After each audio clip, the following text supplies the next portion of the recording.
నమస్తే. మనము త్రిపుర రహస్యం గురించి మాట్లాడుకుంటున్నాము. ఒకటి అర్థమైంది ఏంటంటే, మీరైనా ప్రయత్నం చేస్తే సేమ్ అర్థం చేసుకోవచ్చు. మన మనస్సుని మించి ఇంకా ఏమీ లేదు. మనసు స్థితి కనుక దాటితే ఏదో ఉంది అంటారు. ఏదో ఉంది అంటాం అంటే ఏంటంటే, మన శరీరాన్ని దాటి వెళ్ళిపోతాము, ప్రాణం దాటుతాము. మనసు ఎట్లా ఉంటుంది? ఆకారం లేదు కదా, ఆలోచనకు ఆకారం లేదు కదా. అప్పుడు నిరాకారమైనటువంటి జ్ఞానస్థితిలో ఉన్నటువంటి మనస్సు ఎక్కడికి వెళ్ళాలంటే అక్కడికి వెళుతుంది. ఎదురుగా అంటే సత్యం గ్రహిస్తుంది. ఎదురుగా రూపరూపంగా ఉన్నటువంటిది ఏదైనా సరే నశించేది తప్ప అది ఉండదు. ఉండని దానికోసం అంత ఘర్షణ పడాల్సిన అవసరం లేదు అనేటువంటి విషయాన్నే మన మహానుభావులు, మన ఋషులు చెప్పటం జరిగింది. చెప్పుకున్నాను చాలాసార్లు. ఏం చెప్పారు? అసలు మనకి బేస్ ఏంటి? మనకి బేస్ వచ్చి వేదాలు. వేదాలంటే వేదం అంటే ఏంటి? తెలుసుకోవటం అని అర్థం. ఏంటి తెలుసుకోవాలి? మనం అసలు మన జీవన విధానం ఏంటి? అందుకే అంటారు కదా, అనాది జీవన వేదం. అంటే అసలు మనం ఎలా జీవించాలి, ఎలా జీవిస్తే మనం హాయిగా ఉంటాము, ప్రతి ఫేజ్లో మనిషి ఎలా ఆ ఫేజ్ దాటాలి, అంతే కదా. కడుపుతో ఉంటారు, బాలసారాన్ని పెట్టి పెద్దవాళ్ళందరి చేత పాజిటివ్ ఐడియాస్ ఇప్పిస్తారు. ఆ తర్వాత రెండోది పుట్టిన తర్వాత బిడ్డకి ఉయ్యాల్లో వేస్తారు, నామకరణం చేస్తారు. అది అయిపోయిన తర్వాత మళ్ళీ అన్నప్రాసనలు, తర్వాత నడుస్తుంటే ఏదేదో చేస్తారంటే పాతకాలంలో వాళ్ళకి చెప్పకూడదు. కానీ వాళ్ళకి మొట్టమొదటి అంటే మా జనరేషన్కి వచ్చేటప్పటికి ఆస్తులన్నీ పోయి ఎవరైనా సరే, ఎంత రిచెస్ట్ అయినా సరే, ఆ ఇండిపెండెన్స్ తర్వాత ఉన్నటువంటి ఆ ఫేజ్లో అందరూ పేదరికంతో ఉన్నారు. చాలా జనాభా కూడా పెరిగిపోయింది. ఒక్కొక్క కుటుంబానికి 10 మంది 8 మంది పిల్లలు ఉండేవాళ్ళు. మరి అలాంటప్పుడు మరి ఎన్ని ఆస్తులు ఉంటే ఉంది? ఓన్లీ ఆదాయం అయినప్పుడు వ్యవసాయం తప్ప ఇంకోటి ఆధారం లేదు. ఆ వ్యవసాయంలో కూడా మా సీనియర్ ఒక ఆయన చెప్తుంటాడు, ఎన్నో జనరేషన్స్ నుంచి ఒకడికి 1000 ఎకరాల పొలం ఉందనుకోండి, నెక్స్ట్ జనరేషన్కి వచ్చేటప్పటికి 10 మంది పంచుకుంటే తలా 100 ఎకరాలు వచ్చాయి. మళ్ళీ నెక్స్ట్ జనరేషన్లో ఆ 100 ఎకరాలని పంచుకుంటే ఎన్ని వస్తాయి? తలా 10 ఎకరాలు వస్తాయి. అంటే అర్థం ఏంటి?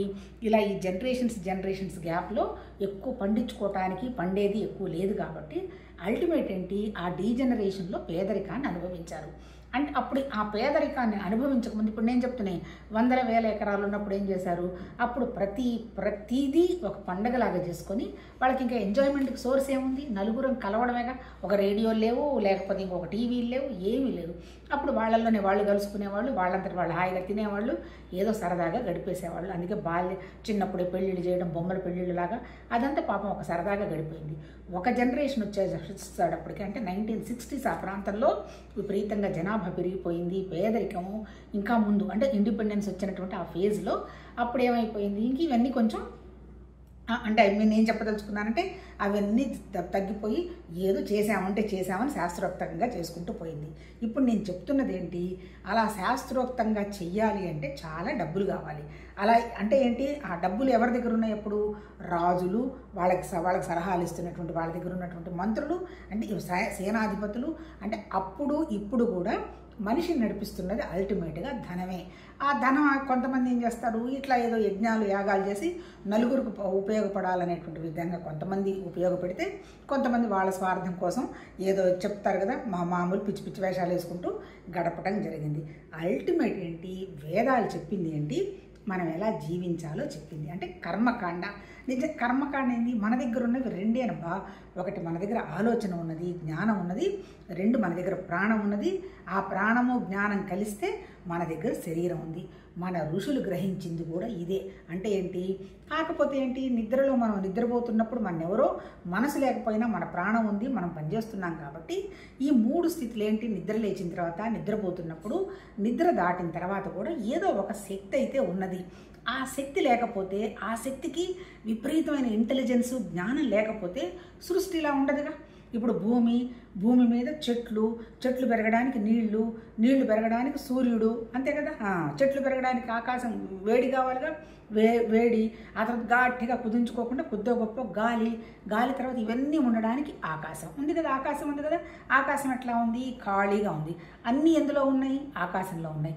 ఆకాశం ఎందులో ఉందా? ప్రతి పదార్థంలో ఆకాశం ఉంది. కానీ దానికి అదేమి అంటే పరిస్థితుల్లో లేకుండా ఉన్నది.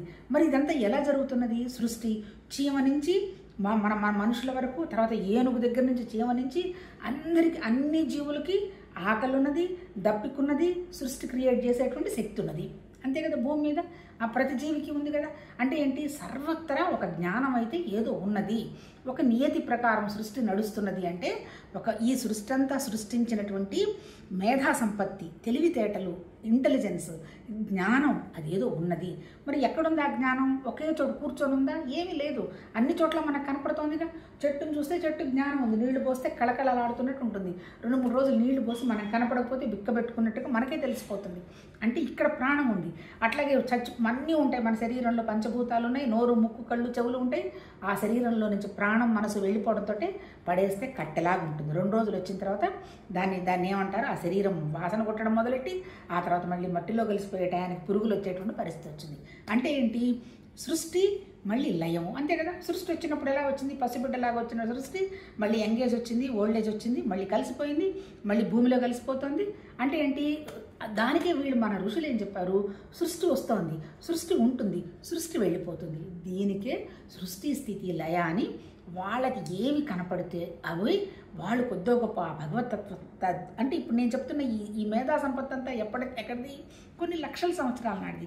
మరి వాళ్ళు ఎలా చెప్పగలిగారు? అప్పుడు ఏమంటారు దాన్ని, రాకెట్లు లేవు, విమానాలు లేవు, ఏమీ లేవు.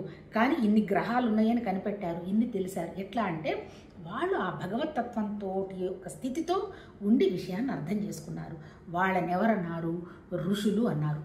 అంటే ఋషులు, మునులు, యోగులు అన్నారు. తర్వాత ఇప్పుడు ఇక్కడ మనకి భగవద్గీత ఇప్పుడు నేను చెప్పదలుచుకున్నది ఏంటి, వ్యాసుడు ఏం చేశాడు, వ్యాస భగవానుడే మనకి పరిపూర్ణమైనటువంటి జగద్గురువు. ఇంకా వేరే వాళ్ళని వ్యాసుడు శంకర భగవాను తప్పి అనడానికి లేదు. ఏం చేశాడు వ్యాస భగవానుడు ఎవరు, భారతం మొత్తానికి ఆయన మూలాధారం, అంతే కదా. సత్యవతి అనేటువంటి ఒక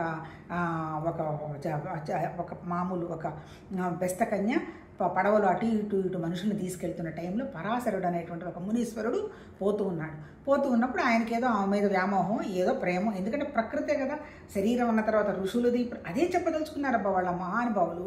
అందరిది ప్రకృతే, కానీ ఆ ప్రకృతిని దాటిన స్థితికి చేరడమే మన సాధన. సరే వెళ్తున్నాడు, ఏదో నువ్వు బాగున్నావు అనేదంటే, ఏంది నా పేరు మత్స్యగంధి అంటారయ్యా, నా దగ్గర చేపల వాసన వస్తూ ఉంటుంది అన్న, ఏం పర్వాలేదని ఆమెని యోజన గంధిగా చేసేస్తాడు. చేసిన తర్వాత వాళ్ళలో అంటే ఏంటి, ఈ క్రియేషన్ జరగడానికి ఏదో ఒక మూలం అంతే.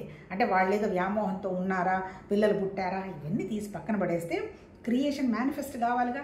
భగవతత్వం అనేటువంటి నిరాకారమైనటువంటి శక్తి సృష్టి ఉంటే బాగుంటుందని ఒక ఆలోచన చేసేసి కూర్చున్నారు. మరి సృష్టి రావాలి, సృష్టి నడవాలి, మళ్ళీ సృష్టి లయం అవ్వాలి.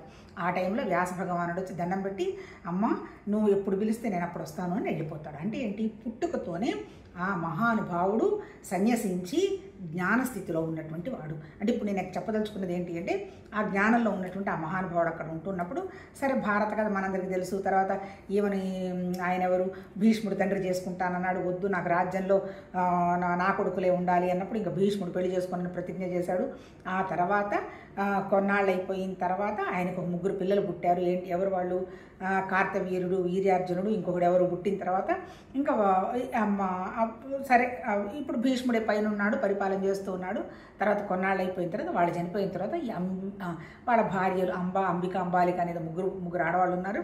వాళ్ళకి ఇంక పిల్లలు లేరు. అటువంటి టైంలో ఈమె సత్యవతి ఆ మహానుభావుని వ్యాసుని పిలిస్తే వచ్చి, అమ్మ ఏదో పిల్లలు మనం ఎవరైనా పాండురాజు, ధృతరాష్ట్రుడు, తర్వాత విదురుడు వీళ్ళు పుడతారు, వెళ్ళిపోతాడమ్మా, నేను వచ్చాను వెళ్ళిపోతున్నాను, నువ్వు ఎప్పుడు అవసరమైతే అప్పుడు పిలుస్తాను అంటే, ఇంకా నాకు కూడా ఏముంది నాయన, నా వంశం ఏదో వృద్ధి చేసుకుంటూ పోతుంది, నాకు అవసరం లేదంటే ఆమెకట వేదాంతం బోధించి ఆయన వెళ్ళిపోతాడట. ఎవరో చెప్తున్నారు మా మహానుభావుల గురువులు, భారతం మొత్తంలో జ్ఞానస్థితిలో ఉన్నది ఎవరయ్యా అంటే సత్యవతి ఒకటేట. ఆమె వెళ్ళిపోతుందట. ఇంకా తర్వాత మళ్ళీ ఏ సీన్లో కూడా మనకు ఆవిడ కనపడదు. ఇంకా కుంతీదేవి కనపడుతుంది, మిగిలిన వాళ్ళు కనపడతారు, కానీ ఆవిడ కనపడదు, ఆవిడ వెళ్ళిపోయింది. ఇప్పుడు నేను చెప్పదలుచుకున్నది ఏంటంటే, ఇప్పుడు మన ఋషులు ఇప్పుడు వ్యాస భగవానుడు ఏం చేశాడు, అంతా క్రోడీకరించి 4 వేదాలు, తర్వాత 18 అష్టాదశ పురాణాలు, ఆ తర్వాత ఇంకోటి ఏంటి భారతం, తర్వాత ఏవేవో గ్రంథాలు రాశారు ఆ మహానుభావుడు. ఆయన చెప్పింది ఏంటి అంటే అంత నిరాకారమైనటువంటి స్వచ్ఛ స్థితిలో ఉన్నటువంటి ఆ మహానుభావుడు జ్ఞాని, పుట్టుకతోనే మహానుభావుడు. ఆయన ఏం చెప్పాడు, ఉన్నదంతా నిరాకారమైనటువంటి శక్తి, ఒక జ్ఞానం అది నడిపిస్తున్నది. దాన్ని మన ఇంద్రియాలతో మనమేం కనుక్కోలేము, కాకపోతే అది అక్కడ ఉన్నది. ఆ ఉన్నటువంటి ఆ స్థితే సర్వత్రా ఉన్నది. మరి సర్వత్రా ఉన్న దాంట్లో మన దగ్గర లేదా? మన దగ్గర కూడా ఉన్నది. కాకపోతే మనం ఎందుకు ఆ విషయాన్ని మర్చిపోయినాము? వేదాల్లో ఏం చెప్పారు? ఎన్నో కాన్సెప్ట్స్ చేసినా సత్వతమో రజోగుణాలే శాశ్వతం అనుకుంటూ అసలు విషయాన్ని మనం మర్చిపోయి కాసేపు ఏదంటారు పాయసంలో పడ్డ ఈగల్లాగా కాసేపు సంతోషం కాసేపు దుఃఖంలో మన జీవనాన్ని చేయిస్తున్నాము. ఇప్పుడు మనం జయించాల్సిందేంటి? ఆ నిరాకారమైనటువంటి స్థితికి నువ్వు మారితే నీకు విషయం అర్థమవుతుంది అనేటువంటి విషయమే అది ప్రిన్సిపల్. అంటే ఎక్స్క్యూజ్ మీ, అంతకంటే ఏం లేదు. కాకపోతే ఇక్కడ జరిగింది ఏంటి? ఇప్పుడు మనము త్రిపుర రహస్యం మాట్లాడుకుంటున్నాము. ఈరోజు మనం 12వ చాప్టర్కి వచ్చాము. 12వ చాప్టర్లో ఏం చెప్తున్నారు? గండ శైల ఏదో సంథింగ్ అంటే చెప్పడానికి ఏంటి చెప్పిన ఈ టాపిక్ పేరు ఏంటంటే 12వ టాపిక్ పేరు ఎక్స్క్యూజ్ మీ ఒక్క నిమిషం. గండ శైలోకావలోకనం అన్నమాట. అంటే గండం అంటే కొండ, వాటికి సంబంధించినటువంటి విషయానికి సంబంధించింది ఈ బుక్లో చెప్తున్నాడు. ఇప్పుడు ఇక్కడ ఏం చెప్పదలుచుకున్నారంటే ఈ పుస్తకంలో ఇప్పుడేంటి? భగవతత్వం అనేది నిరాకారం. కాకపోతే ఆ నిరాకారమైనటువంటి స్థితికి చేరడానికి ఒక్కొక్కళ్ళు ఒక్కొక్క మార్గాన్ని ఎన్నుకున్నారు, అంతే కదా. ఇప్పుడు ఋషులు ఉన్నారు, వాళ్ళేంది కొంతమంది యోగ మార్గాన్ని ఎన్నుకున్నారు, కొంతమంది జ్ఞాన మార్గాన్ని ఎన్నుకున్నారు, కొంతమంది కర్మ మార్గాన్ని ఎన్నుకున్నారు. అల్టిమేట్ ఏంటి? ఆ నిరాకారమైనటువంటి స్థితికి చేరటమే. ఇప్పుడు మనకి భగవద్గీతలో ఏం చెప్పాడు? అర్జున, నీకు బోలెడు జన్మలు గడిచాయి, నాకు గడిచాయి, కాకపోతే నా జన్మలు నాకు తెలుసు. ఎందుకు? నేను ఆ భగవతత్వ స్థితిలో ఉండి విషయాన్ని గ్రహిస్తున్నాను కాబట్టి. నీకు అర్థం కావడం లేదు, నువ్వు జీవత్వం అనుకుంటున్నావు కాబట్టి. ఒరిజినల్గా నువ్వు జీవుడు కాదయ్యా. కాకపోతే నీ దగ్గర శరీరం ఉంది, నీ దగ్గర ప్రాణం ఉంది, నీ దగ్గర ఒక మనసు ఉంది. ఈ మనసుని వ్యాపింపజేసుకో, నీ ప్రాణశక్తిని పెంచుకో. ఎప్పుడైతే నీ శరీరాన్ని మానసిక శక్తిని పెంచుకుంటావో నువ్వు సత్యం అర్థం చేసుకుంటావు.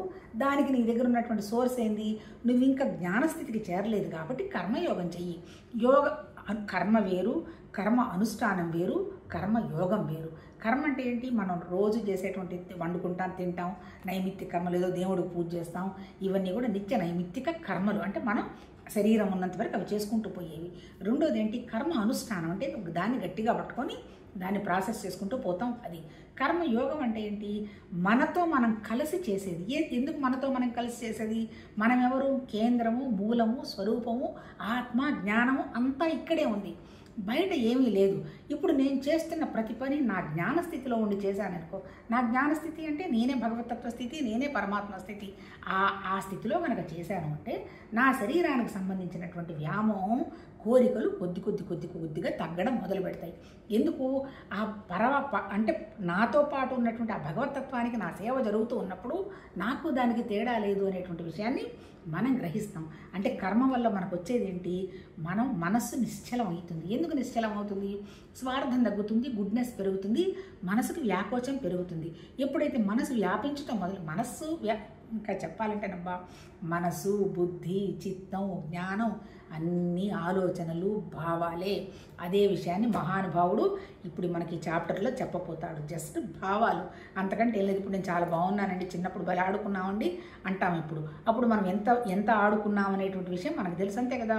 ఆర్థికంగా ఇబ్బందులు పడుతూ ఏదో తిన్నామంటే తిన్నాము, బతికామంటే బతికామని వెళ్ళాం. కానీ ఇంత ఎక్స్పాన్షన్ ఎక్కడుంది మనసుకి? ఇప్పుడు యూట్యూబ్ వచ్చిన తర్వాత, ఇంటర్నెట్ వచ్చిన తర్వాత ఏది కావాలంటే అది కనుక్కొని అర్థం చేసుకోగలిగిన స్థితికి వచ్చాము. కాకపోతే ఏంటంటే ఎవరి స్థితి వాళ్ళదే. నేనే శరీరం అన్న తర్వాత వాళ్ళు ఏం చూస్తారు?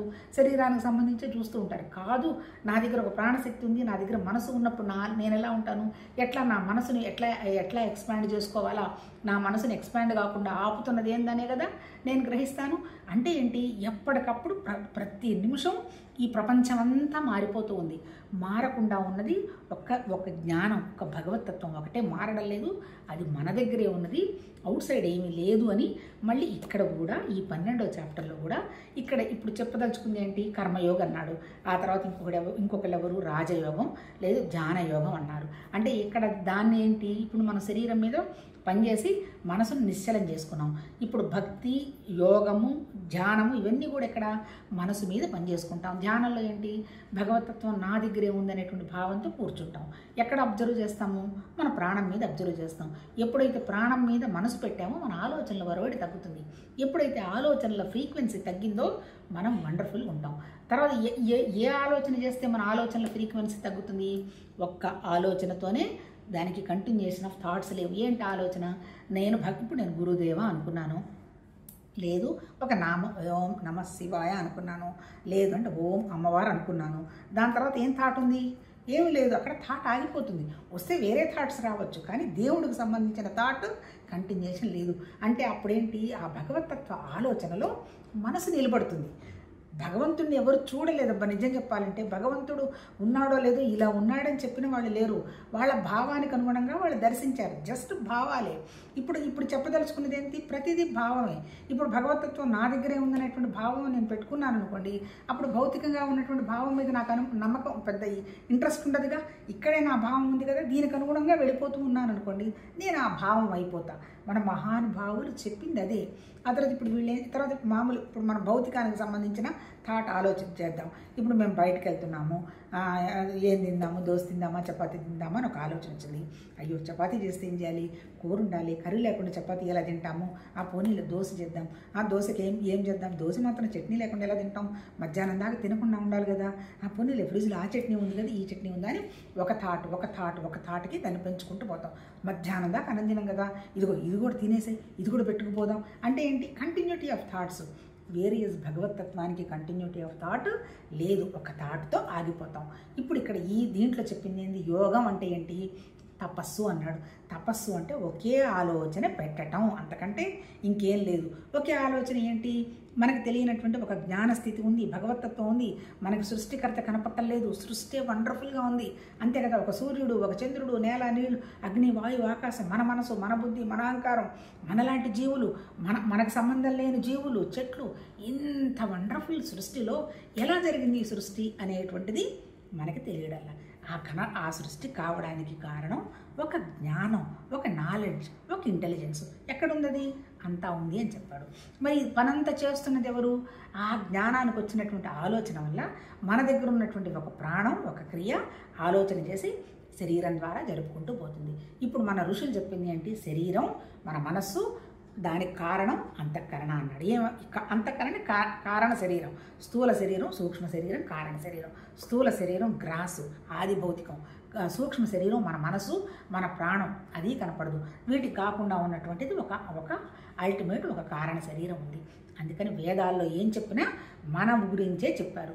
మన మనస్సును పట్టుకొని మన మనస్సు సూక్ష్మ శరీరాన్ని కనుక మనం దాటామంటే కారణం అనేది ఏంటో మనకు అవగాహనకు వస్తుంది. అది ఎలా అవగాహనకు వస్తుంది? ఎవరికి వాళ్ళే అవగాహన చేసుకోవాలి. దాన్ని వీళ్ళు ఏం చెప్పారంటే తపస్సు అన్నారు. ధ్యానం అన్నా, తర్వాత ఉపాసన అన్నా అన్నీ కలిపి వచ్చేది ఏంటంటే అల్టిమేట్ ఒకే ఒక విషయం మీద మనసు పెట్టడం. కర్మ ఏంటి? ఒక పని మన ద్వారా జరగడం, భగవతత్వ ఆలోచనతో పని జరగటం.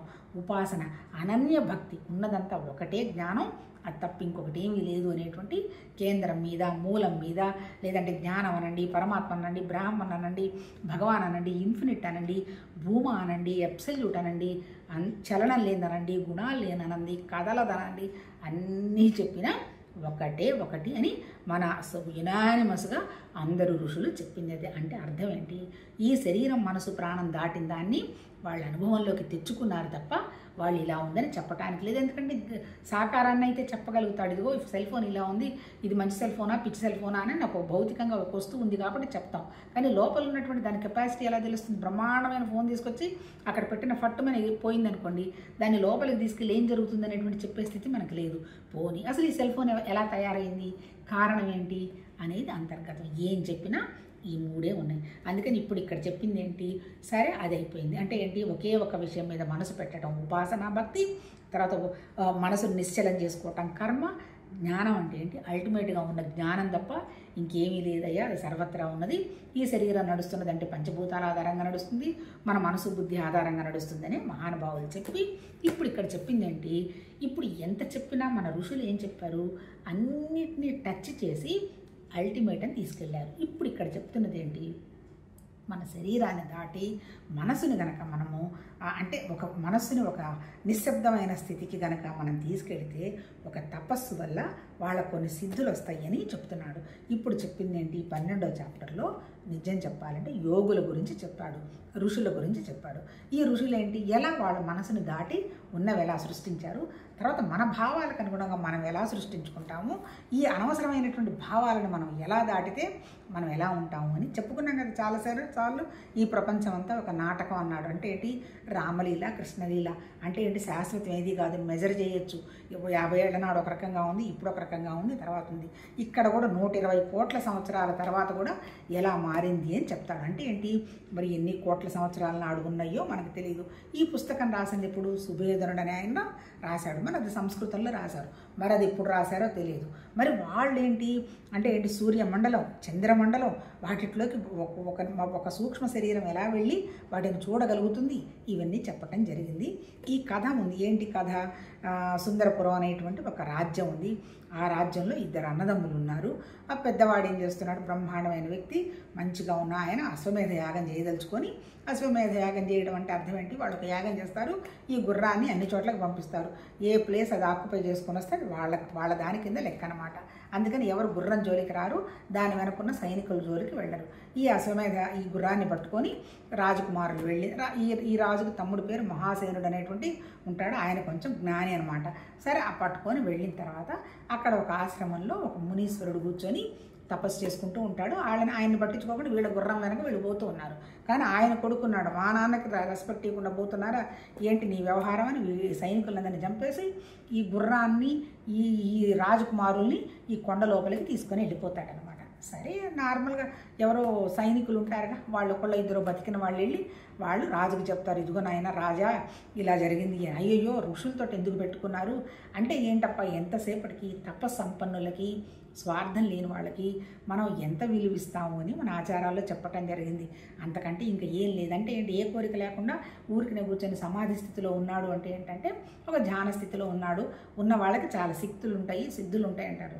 నిజంగా కూడా అంతే, మనం కూడా స్వార్థం లేకుండా మంచి కనుక ఆలోచన చేస్తే మన వాక్కుకే ఉంటుందంటే, మనం పాజిటివ్గా ఏదైనా ఆలోచన చేస్తే అయిపోతూ ఉంటుంది. ఆ మహానుభావులు ఆ నమ్మకం మనకి క్రియేట్ చేయటమే మన ఋషుల ఉద్దేశం, మన వేదాల ఉద్దేశం. కాకపోతే అల్టిమేట్ వచ్చి మాత్రం ఉపనిషత్తుల సారం, బ్రహ్మసూత్రాలు, భగవద్గీతగా మనం ప్రస్థానత్రయం చెప్పచ్చు. ఇప్పుడు ఈ త్రిపుర రహస్యంలో చెప్పటం కూడా భగవద్గీతలో ఏ సిద్ధాంతం చెప్పారో ఎలా చేశారో ఇక్కడ చెప్తున్నారు. కాకపోతే భగవద్గీత కంటే కూడా ఇంకా మనకి ఇప్పుడు ఈ కథల రూపంలో చెప్తున్నాడు కాబట్టి మన మనసులో అవి పడిపోతాయి అనేటువంటి ఉద్దేశంగా చెప్పాడు. అంటే ఏంటి, 150 కోట్ల సంవత్సరాలు బతికినా 150 సంవత్సరాలు సమాధి స్థితిలో ఉన్నా మళ్ళీ మనం వెనక్కి రావాల్సిందే అంటాడు.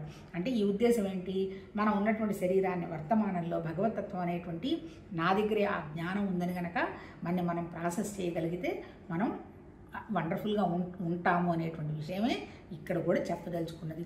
ఇప్పుడు ఈ చాప్టర్లో ఏం చెప్తాడంటే, ఋషుల యొక్క మహత్యము, ఋషులు ఏ స్థితికి వెళ్ళారు, వాళ్ళ భావనా స్థితి ఏంటి అంటే ఏంటి, అన్నిటికీ మూలం భావం ఎలాంటిది అనేటువంటి విషయాన్ని చెప్పబోతాడు. రేపు కంటిన్యూ చేద్దాం. నమస్తే.